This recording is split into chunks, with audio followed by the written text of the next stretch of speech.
Hey everybody, it's David Becker, and I'm here with the next installment of our tribute to Joe Diorio. It's the 20th anniversary of the release of The Color of Sound, the last recording that Joe did before his stroke. Today I'm joined by the great bassist and composer, Mark Egan. Thanks for coming, Mark. Appreciate it. Hey, my pleasure, David. Thank you.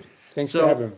I've been talking to a bunch of people about Joe, and you're one of the people that knew Joe back in the Miami days. So I just wanted to ask you when you actually met Joe or heard him play for the first time. Yes, in the early 70s, I was going to the University of Miami to study music with Jerry Coker Okay. and um, and the whole jazz department that was there. And Miami was a very fertile area for jazz. I came from the Northeast. I didn't go to Berkeley in Boston. I'm from Hmm. Brockton, Mass, which is near there, but I went down to Okay. Florida because I had heard about this jazz school. Anyway, it so happened that there was this jazz club called the Rancher, which was a club up in North Miami where Ira Sullivan played, and in his Okay. band was Joe Diorio, and that's the first time I heard him play, and it was just magical music. It was just, very high level jazz. And Was so was Steve Bagby playing drums at the time? yes, Steve And Bagger is playing drums, and Vince Maggio was playing Maggio, yeah, was playing keyboards. okay, and was Jocko playing bass at the time, or was that come later? That was before. That Okay. was before Jocko came a couple years later because I went down in Miami in 1969. So that's Oh, actually okay. that's when I first heard him was in 69, Okay. 69, 70. Okay. Yeah, I talked to Les Wise about when he met Joe, because Les was in New Orleans with Ron Eshtay, and they said that he came with a band that I think the band was based in Vegas, though. It was like a show band, a comedy band, but Joe played, and there was a singer and things like that. I'm not sure if that was in Miami at that time, or was Joe just playing exclusively with Ira at that time? I think he was exclusively playing jazz and playing with Ira and doing Okay. other dates around like that. But he did do some shows on Miami Beach, and I played some shows. I remember we played Bobby Vinton, and he was the guitar player that played that. Oh, okay. So Did you play bass or did you play trumpet I in was that? playing bass. I was already a Okay. bass player by then. Okay. So the question I have too is, when you heard Joe play for the first time, how long after that did you actually meet him? Because I know he was teaching at the school, and Stan Samoli was the connection there, as far as I know. He was had. Yes, it was maybe a year or two before Joe came around the school or was there, and I saw him at the university. He just happened to be, I don't know what he was doing there, but he was playing at the university. I think he was might have been meeting Stan Samoli there. Okay. Yep. Did you see him play with Wally Cirillo, the piano player? I did see him play with Wally Cirillo, Okay. which was amazing free music and another dimension of his playing. There's an album that they did on Spitball Records that's I think it was recorded at The that space they church, used to, the church, yeah, where they used to play with Ira. yes. And that's where I went on to hear them play at the church. It was the first Unitarian church in Miami, Hmm. and they did a lot of concerts there. And I later went on to play in a quartet with Ira, Joe Diorio, and Tony Castellano was the piano player, Oh, okay, so you got to play with those guys. and Steve Bagby, yes. And so that was I was playing upright with them Hmm. in that band. So that was when I was really in close quarters on the bandstand with Joe, and really got to really feel the full force of Joe's playing, and it Yeah, was very yeah. inspiring. Yeah, I'll bet. I'll bet. So that was the time when Joe, because Joe actually told me, when he left Vegas, because he was in Chicago, playing with Sonny Stitt and Eddie Harris, and then he went to Vegas. He saw Wes Montgomery just before he passed away. Wes was playing a concert, and Joe was in some showroom, and he sat in with Wes, and then like a couple of weeks later, Wes was dead, and so at that point, Joe just said, I want to play creative music. I want to find out what the future of jazz guitar is. And that's when he headed to Miami and really got into doing all the intervallic things and shedding and all that thing that he Hmm. did at that time. Did you have any insight to what he was working on at the time? Did Joe kind of open up about his quest? Um, just little spurts here and there when I would see him. Like he would talk about working in the Slimsky book and Mm-hmm. working on different patterns, and um, he was talking about a lot about Bartok and the Mm-hmm. music of Bartok. And I'll never forget because I met Joe at the university one time. I saw him; he was under a tree and he was practicing, and I Right. walked Yeah. over and I said, "Hey, Joe, how's it going? He says, good, Mark.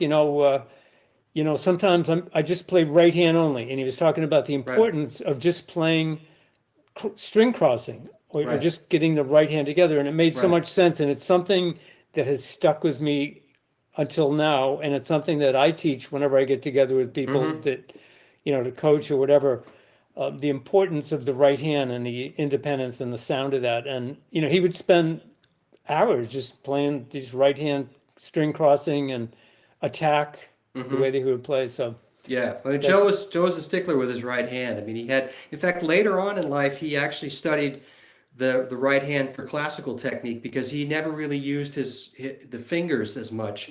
And I know that when he was at USC, there was a guy there, David Oakes, who was a classical guy, and Joe was trying to get that together because before that he was doing the hybrid thing. But his technique, I mean, it was not just technique for technique's sake. It was beyond anybody's as far as the execution of the music. And I know those first couple of Spitball records are just all the guitar players, including myself, just freaked out over them. And were you aware of those recordings too when you were down there? oh yes, yes, they were happening while I was there.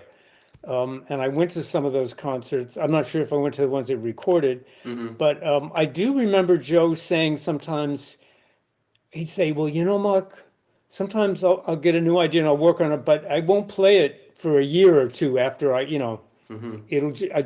I really work it out." So it takes, in other words, it takes a long time to Right, incorporate it into his vocabulary. right.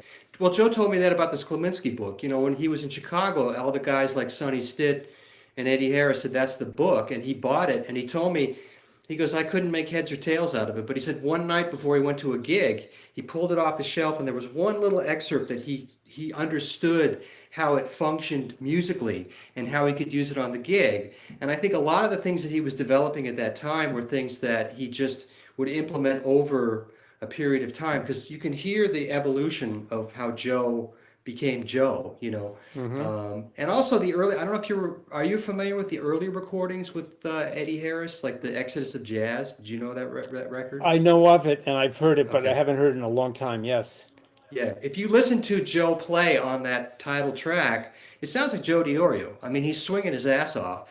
It's not quite the Joe that we got to know later on, but though Yes. you could hear the things developing towards that, which is really cool. So. Yes. And then another thing is, I had a student a few years ago when I was living in LA, Chuck Lorre, who I think you know from the TV, The Big Bang Theory and Two and a Half Men, the Yeah. producer. He Uh-huh. was a guitar player who was living in Miami at the time. And he Oh. told me a funny story. He said when he was like the hot guy in town, he was playing all these gigs, and Stan called him up and said, "Hey man, we've got this guitar major program now at Miami. Why don't you come down because you're doing lots of gigs and maybe you can add a few things to the puzzle of for the students." And so Chuck went down, and he said he was like sitting in the back of the room, and he said this kid walked in with an L5 and started to play. And he said the Pat. kid, yeah, exactly. He said he looked like he was like 16. And then at that moment, he said, "Oh man, I think I'm doing the wrong thing. I need to go in a different direction." So Oh, years later, I told Pat Metheny that story, and I connected those guys at a gig. And then, in any case, they were both kind of elated that they both mentioned each other. But how much of that guitar program, and because there was a lot of fertile musicians, besides yourself, there was Hiram Bullock, there was Pat, there was Danny Gottlieb, Steve Morse, hmm. and all those guys at that time, and plus the fact that you had guys like Joe Diorio and Wally Cirillo, how much of an impact do you think that made on those guys to have that much fruitful, material and environment? I think it was a huge impact. I think it was a huge inspiration to have someone like Joe be around to teach and to just inspire those people. And even the guitar department in itself inspired me by having people like Hiram Bullock and Stan Samoli, who was a great friend, still is a great friend. And Stan and I played a lot of music together while we were down in Miami. We played with a drummer named Billy Bowker. Okay. And so, Joe's presence was largely felt, and it was everyone knew that Joe was very special. And you mentioned when Pat came to the university. I Hmm. remember the day Pat walked in the room and started playing, and I said, "This guy is completely there." I mean, Hmm. he had the sound, he was sound like a professional jazz player, Right, right. which he Yeah, was, yeah, and yeah. is, of course. Well, the thing about it is though that what a lot of people don't know about Pat Metheny and Joe Diorio is that that first album, Bright Size Life, was directly responsible from Joe's influence. And even Pat said once, he goes, "I should pay Joe a royalty for that tune because it's classic Joe Diorio."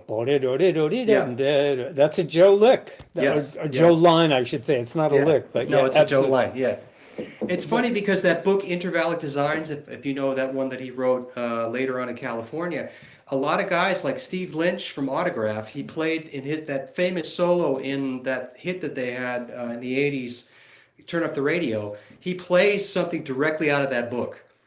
And then I was talking to Jennifer Batten, and she said, "Oh man, I've taken so much stuff out of that I used Michael Jackson." And so Joe's legacy and his influence went far beyond the jazz guitar, went to so many other musicians, yes, and that's the beauty of him. And Joe was somebody that was very special to me because I met him as a student, and then we became friends, and then later on we got to do this album, which was really a treat for me. We went on the road together, which was great in Europe, and I learned so much from him, and I miss him every day, man. I think about him every time I pick up the guitar. There's something in the whispering in my ear about Joe. But maybe you yes. can talk a little bit about when you left Miami. Did you keep in touch with Joe? Did you have a chance to have that dialogue with him? I know later on you did when he was back in Connecticut, but did you see him often or I when you didn't could? see him. I was on the East Coast, and Joe was out of Hmm. California, at GIT. I think I saw him out there a few times, but I didn't get to see him that much because of the distance between. Right, right. Yeah, I'm sure you were there, right? I was, yeah. I Yeah. was I was in Southern California, and I was going to go to Berkeley. I actually was all set to go to Berkeley. I had a really great junior high school teacher who was named Ted Decter, and his grandson Graham Decter is a jazz guitarist that you might know of, who played with Michael Bublé. He's out in L.A. now, but he was in New York for a while. And his son Brad Decter is an arranger in California, Oh. and Ted played trombone mainly. He played other instruments, and he played with Harry James and Stan Kenton. In fact, he Hmm. played in the Stan Kenton band with Jiggs Wiggum and with Charlie Mariano. And he had great stories and knew all the guys in town. So I was a trumpet player like you. I was the first chair trumpet and won a music award that I still have on my desk in the ninth grade. And so when I took up guitar, the high school program wasn't very happening. It was like a classical guy from Austria. What city was this? This was in Woodland Hills, California. Okay. So we had a lot of guys that went through that program, guys that you might know of. There's a bass player he was, I think, the first chair bassist in the Rotterdam Philharmonic, Hmm. Bob Framenberg. Mark Schulman, my friend who played drums with Pink and Yeah. Foreigner, and Hmm. we've been buddies since we were 7. And then Doug Pettibone, who plays with Lucinda Williams, and he played with John Mayer, a whole bunch of people. And my brother, of course, went through that program. So there was a really fruitful place. And when I got to high school, I was really disappointed with the program. So I always kept in touch with Ted. And Ted said, "You should go to Berkeley." So he wrote me a recommendation letter, and when I graduated high school, I went and applied. And actually, just after I think the year I graduated high school, I saw you play with Pat Metheny, the Pat Metheny group at the Roxy in Okay. 1979 with that band, which was still to me was one of the best Yeah, I lineups. remember the concert. Yes. And I know that every time Pat would go out with you guys to LA, he would go to GIT and he would make sure that Joe Diorio was there. It was like he would call them and say, "Hey, is Joe going to be there? Because I want to play with Joe," which Nice. speaks to his respect for Joe. But having said that, I was all set to go to Berkeley, and I met a guy who had gone to GIT. His name is Craig Charmot, who he was in the class with Jennifer Batten and Steve Lynch, I think 78 or 77. Hmm. And he was playing with my brother, and he said, "Man, don't go to Berkeley." He said, "Go to GIT." And I'm like, "What's GIT?" He goes, "Well, it's this new school in Hollywood, and it's a lot smaller, and Berkeley has too many guitar players." And then I met another guy at a music store who said the same thing, and I was totally like baffled. And I went down and visited the school with my brother and got all the information, and then I decided to go. And that was a turning point for me because I met Joe Diorio. And the Who very first, did you study with Joe there? yeah, so what I did with Joe was one of the first week or so that I was there, I played by ear with guitar. I'd only been playing guitar for maybe a couple years seriously, and I could solo over changes because I could hear them, but I'd learned how to read on trumpet, and the theory stuff was sort of there, but everything I did on guitar was just very didactic and sort of, from ear. And the first couple of lessons I had was talking about scale this, scale that, all the things you are, and I was totally lost. I was like, man, this is really hard. And Joe Diorio was doing a seminar for us, and because you didn't get to see him until like the second half of the year. Mm-hmm. And so he said, Wes Montgomery was a good friend and blah, blah, blah, and all this stuff. But when I asked Wes, what are you thinking about when you play over D minor? He said, man, I'm thinking sounds. And I went, wow, this light bulb went off in my head. And I went, hey, Mr. Diorio, that's how I hear. And he goes, you come to my room. And I went in there and he said, play for me. And I just kind of played. And he said, here's what you have to do, man. He just started to play some stuff. He didn't write anything down. He just played the first chord, like the Stella by Starlight chord. And I went, okay. And then I just kind of hung with him the whole year that I was there, the next maybe 8 months. And we became, very close. And then I would go back after I graduated because there was kind of an open door policy that I would just show up when I was putting the band together and starting to get on the road and make records and just would hang and play. So that's how our relationship developed. And it's funny because when I first actually met him, I saw him play. He played for the students. And I was like, man, it was like he was on another universe. And I said, I have to get to know this guy. And so there was like this, at the time, the school was over the Hollywood Wax Museum in this weird building with all these kind of cubicles, and you would walk in this circle. And there was, in the middle of this room was kind of a snack bar that was run by Danny Gilbert's girlfriend. And Joe was sitting there drinking a juice or something, and I walked up, and I looked like I was like 12 when I was 18, and I was the youngest guy at school. So Joe pulls his glasses down. He goes, how old are you? And the first thing I could think of is, how old do I look? And on our album, The Color of Sound, there's two improvised pieces. One's called How Old Are You? The other's called How Old Do I Look? So that's great. We referenced that. So nice. Yeah, but that's how that all started for me. And what year was that? That was 1980. Okay. And I think I just seen you guys play at the Roxy maybe 6 months before or something like that.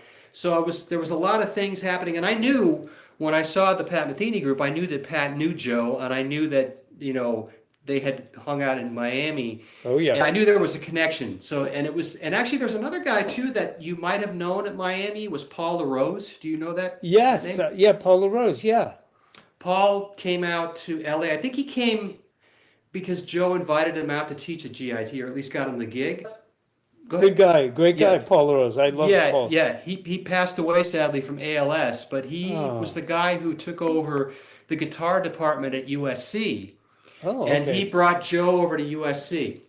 Nice. So, because when the school was sold to, I forget the company that bought it, but they kind of let everybody go. I mean, Joe didn't really have a place there anymore, and Paul had already brought him over to SC to teach. So that kind of cemented his, his place there. And in the early 2000s, I was living in Germany still, but I went over to do some guest teaching at the school with Joe, and that was a great experience too. In fact, I brought Pat in once. I said to him once, I saw him in Dusseldorf or somewhere, I said, hey man, next time you come to LA, can you come and hang and play with Joe? And he goes, man, I'd love to. So he did an impromptu thing with them, and then later on they did some more organized thing, which was great. I remember him looking at me going, thanks, man, for bringing him back with Joe. Because nice, he had such a great respect for him. Yeah, absolutely. So in any case, that's how, our thing came in. I remember I was supposed to record with Joe on my second album for MCA. I wanted to do a duo, and I set the time up in the studio, and we ran over budget, and things were, going kind of left, and I had to call him and say, man, I really apologize, but I have to cancel our session. And Joe's like, man, David, don't worry about it. He goes, if it was meant to be, it'll happen someday.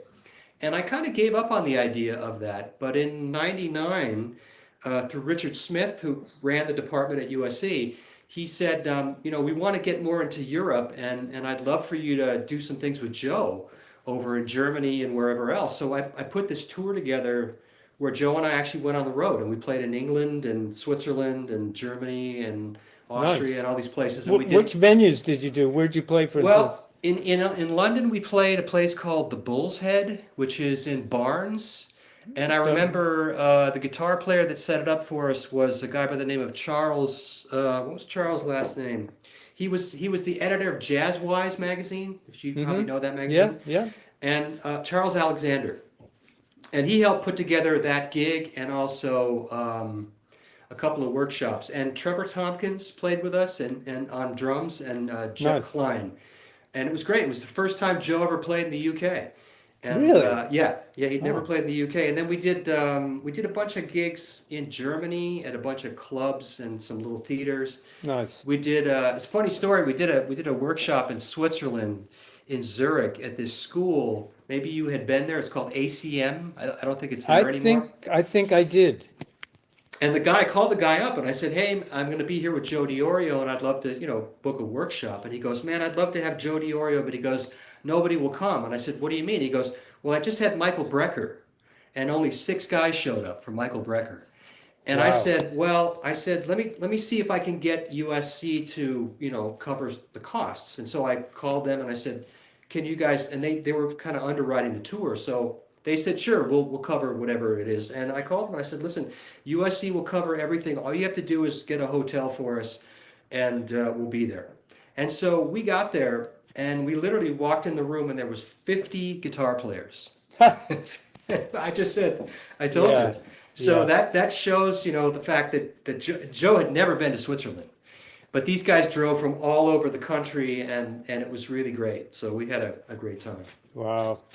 And so then that got me thinking about doing an album. And, I didn't really know, I was kind of in between labels. And then when I hooked up with Peter Finger and started recording for him, he asked me one day, he goes, "Is there anybody that you want to make a record with?" And I said, "I'd love to do one with Joe Diorio." And he said, "I'd love to produce it." So he okayed it, gave us a budget. And I called Joe and I said, "We got the money to do this." And we booked 2 days in LA.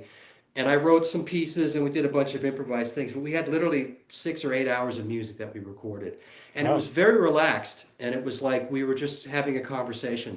And Mhm. it's and Joe even said, which is really I take as a great compliment. He said it's some of the best playing that he and I ever did, and he loved that record. In fact, when it was released, I was going to Argentina, and I got off the plane in Cordoba, where this guitar player that I was going to play with this tour had picked me up, and he got a call from Sid Jacobs, who you may have known in Miami, Yep. and Sid told him that Joe had a stroke, and so I'm like, "Oh my God!" I called Joe's house, to talk to his wife Tina, and he picked up the phone, and I said, "Joe, man, are you okay?" He goes, "Yeah, well, I had the stroke, and it's going to be a while before I recover, but I'll be okay." And I realized at that moment that recording was the last thing that Joe did. And I Wow. felt so honored that I got to be able to be the last guy to do that. Wow. Yeah, yeah. And that it came out the way that it did. Because, I mean, it could have been a crappy recording or something. But Yeah. we really hit some great musical highs. I mean, it's become sort of a folklorish record for guitar players like Schofield and, Vic Juris and Abercrombie. They all love that record. Mike Stern, they all know that record. And I feel really, really blessed that I got to do that. And that it is, even when I listen back to it now, I go, wow, it's, it stood the test of time. So, Nice. you know. What guitar did Joe play on that, and what amp, and how did you record his sound? So that's a good question. One of the things about Joe's recordings, with the exception of a few, his guitar tone was never the best that I thought it could be. And so I made sure that when we went in the studio that we recorded direct. And I had a Holland amp. It's a handmade amp by Mike Holland that was being sold by Heritage at the time. And I used to keep it in LA because when I was in LA, I would use it for gigs. I was living in Germany. And the studio actually ended up buying it from me because they loved it. And so I had Joe play through that. And it's great because in the studio we worked in, it's called Steakhouse, which is owned by this guy Lee Bench and his brother. And Steve Lukather is kind of a partner with them, and he does a lot of recordings. Jeff Beck is recorded there. And on the wall is this mural of Jimi Hendrix. So there's Joe and I facing each other with this Hendrix mural. He's Nice. got the Holland amp. I've got a little Fender recording direct, and we just played all kinds of Hmm. stuff. You know, What guitar was Joe playing then? the 175, The the 175. 175. Was Yeah, that an old? Was that an old 175 or it a was a new? 1970. Okay. So it's probably the guitar that he had when he was in Miami Yes. that he bought new, I guess, at That the was the time. Sunburst, right? Yep, Yeah. yep, Yeah, yep. yeah, yeah. And what And strings did Joe use? What gauge type of strings you know, was later, light? he used lighter. I think he was using tens, if I'm not Hmm. mistaken, because he would play with really low action, and I think he started using tens. I don't know what they were round wounds, and you know, that's the thing that I learned from Joe Diorio is using round wounds because the very first when I got my 175, which I got at Norman's Rare Guitars, I traded in my Les Paul in 1979 when I was, you know, in high school for this 68 175 that was similar to Joe's. It was had a really nice tone, and you know, when he was playing, I thought, oh, I should have flat wounds. So I tried flat wounds and they didn't work. So I got half wounds and they didn't work. And I eventually got round wounds because I realized that the attack that you could get on that had such more sustain, but you could still get the warmth of the strings. Nice. And so now I've got on my Heritage, which I have here, that they built for me in '89, I've got David Becker signatures strings that are made by Sheptone,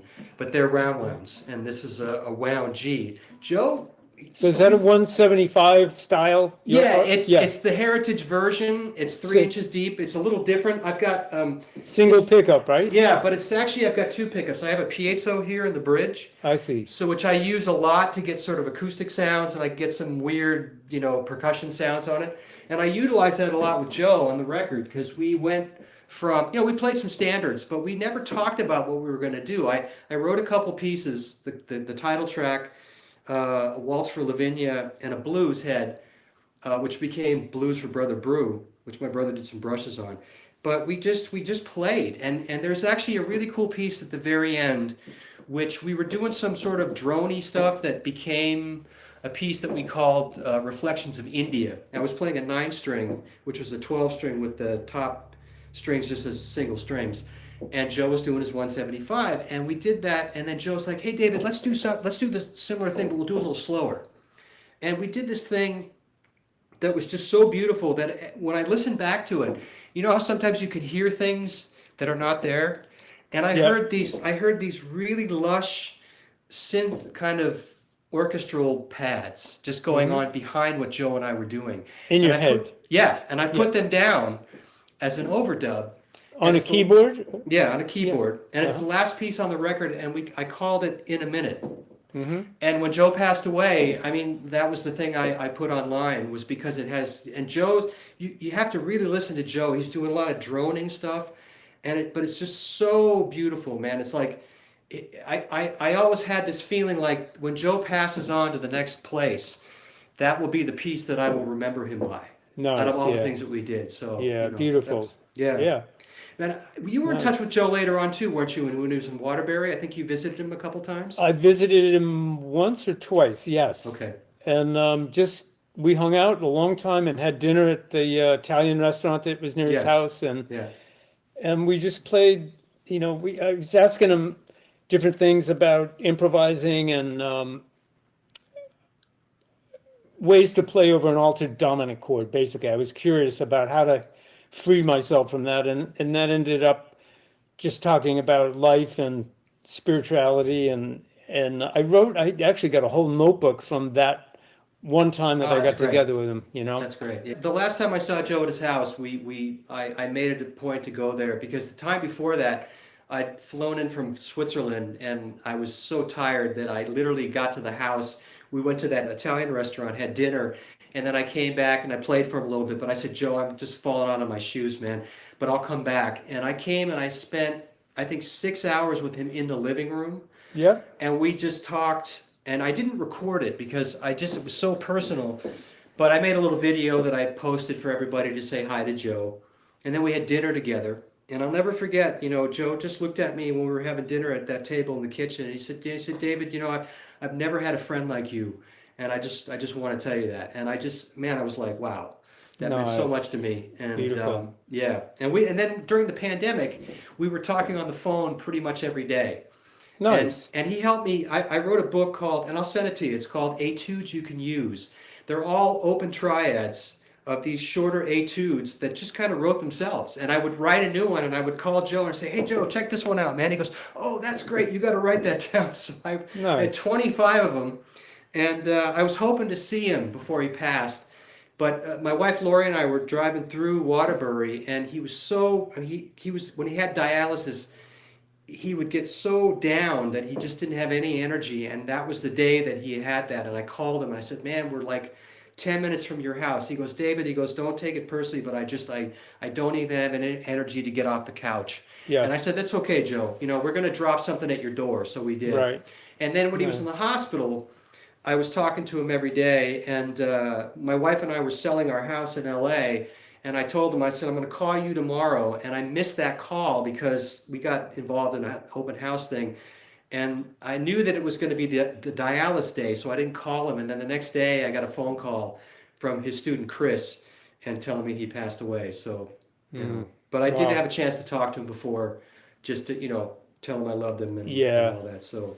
Going back to when you said open triads, do you mean open string triads? Or Yeah, What do you like- mean?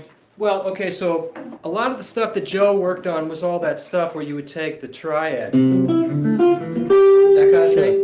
And so that's what I started working with, was taking, like one of the things I did something for the cycle of fours.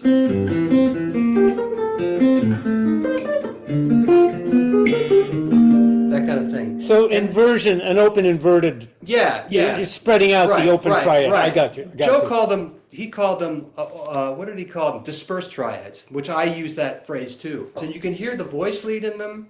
Yes. And what I did is I specifically made it a point to write what you could use them over, what chord progression they'd work on. And I took, some standard things, not the whole tune, but just maybe 8 measures. I think I did one for Falling Grace, which was...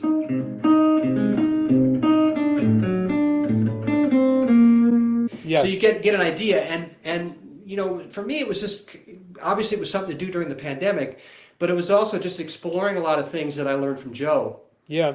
And I wanted to find something that would be a good exercise book, not just exercise for exercise sake, but musical ideas. Yes. And they definitely worked well. I'll send you a Nice. digital copy. Oh, that'd be Like great. this. I'd love to see it. Speaking of Joe, after he had his stroke, was it his left hand? Left hand, yeah. Oh, man. Could he play with his right hand? Well, I'll tell you an interesting story. So when he had the stroke, I was in Argentina, and I came back to LA before I went back to Europe to visit him. I went with Richard Smith. At that time, he was in a wheelchair.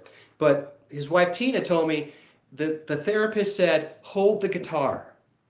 Hold it in your hands." And so Joe would do that, and then he would take his right hand and he would do some exercises, the right hand kind of finger exercises that he learned. And so at that point that I saw him, he didn't want to do that, but Tina said he was doing it a little bit. And then I went down about 6 months later. I came back from Europe and I went to go visit him, and I brought my guitar, and I told Tina, "I'm going to make Joe play." So he was sitting, and I said, "Joe," and his 175's in the corner, and I've got my Heritage. I said, "Joe, come on, man, let's play." He goes, "No, David, you play." I said, "No, come on, Joe, let's play." Oh, okay, so he put the guitar in his hand.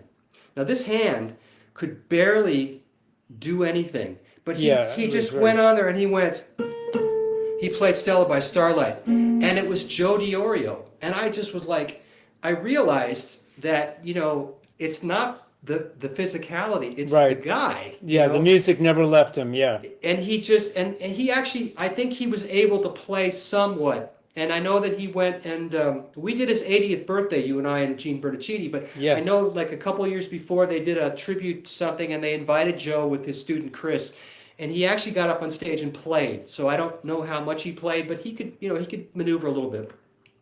But he never lost the ability to think about music. He was writing things every day. He was working on things.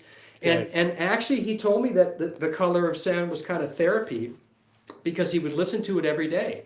And he would listen to how he and I played, and really key into the whole thing, which meant a lot to me. But he would do that. So he did, it was therapeutic for him to do that. But obviously he never regained full use of the hand the way he had it before. Yeah, But you yeah. could still hear that it was even the tone, just by just the and the vibrato and the gesture and everything.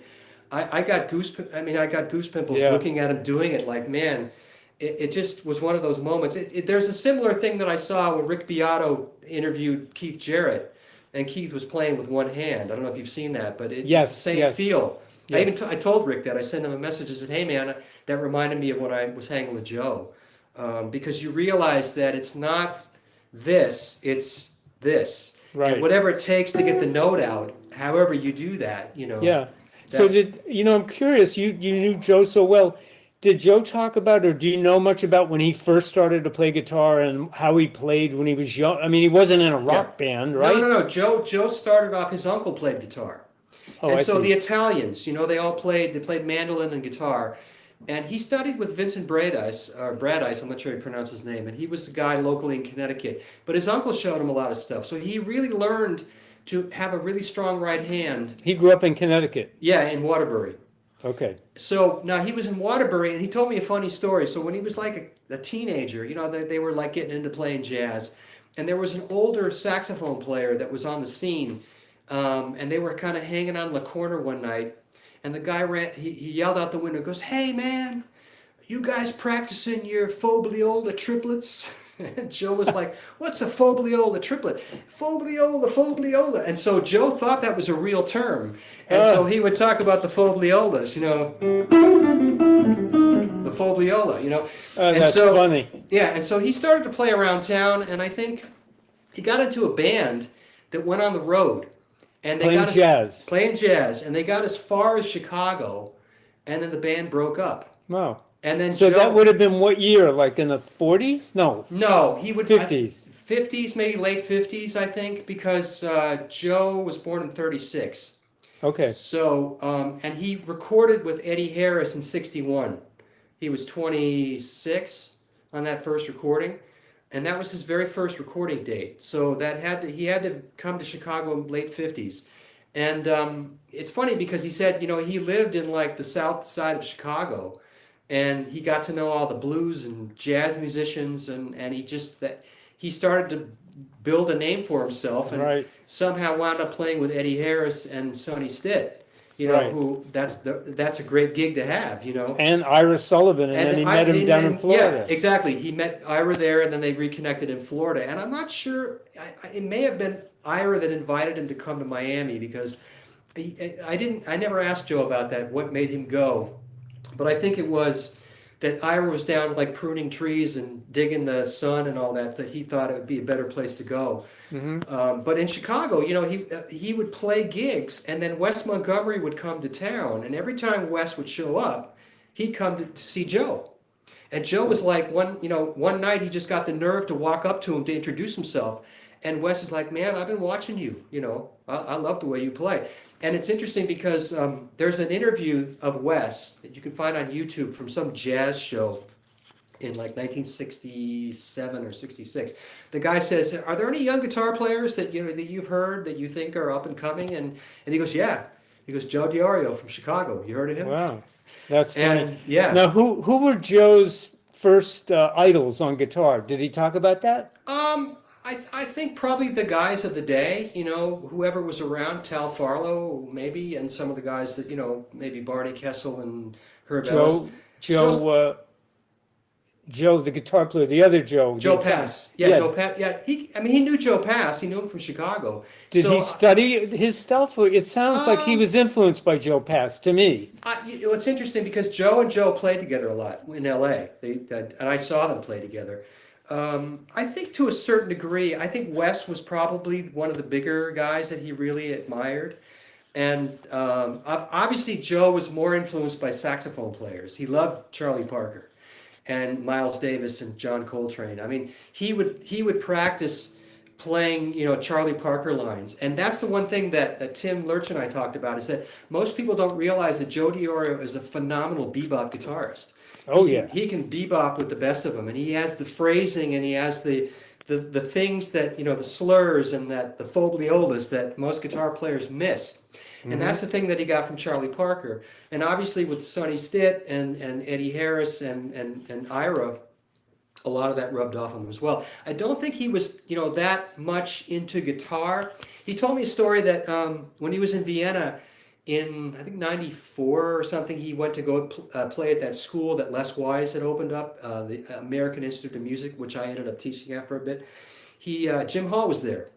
And Jim, Jim and Joe had met somewhere, maybe in New York, but he goes, Jim, I'm not that much younger than you, but I want to just tell you that you were sort of an influence. And Jim said, well, I always liked your records too. So you never know who listens to who, and Right. what. But I think Joe Diorio's biggest influences were obviously, Charlie Parker, Stravinsky and Bartok and Ravi Shankar, because that was, and Wes, because when he told me when Wes died, for him it was like, you can't get better on the jazz guitar than that. And what are you going to do? You're going to try to imitate Wes. And that's when he really focused on doing the things that he was doing in Miami, all those, intervallic, whatever it was, that made him want to do that. And I think he developed a vocabulary, for me personally, and I think you'll agree, his vocabulary in 1975 was light years above anybody's today. Yes. Even the Yes. guys back then, but now today. And there's nobody. I mean, I hear all these younger guys on YouTube and wherever, and all the hot guys of the day, but you're never going to impress me about Joe Diorio. I witnessed that close, and it's, you'll never scratch the surface, which is Exactly. good, because he was an icon that certainly didn't get as much recognition as he deserved, but through people like yourself and guys like Pat and everybody who talk about him, he certainly is a legend in that regard. Absolutely. Yes. So. Yeah. Well, great. Well, man, I appreciate you taking the time. Thank you, David. My pleasure, and I learned a lot about Joe. Take care of yourself. You too. Thank you.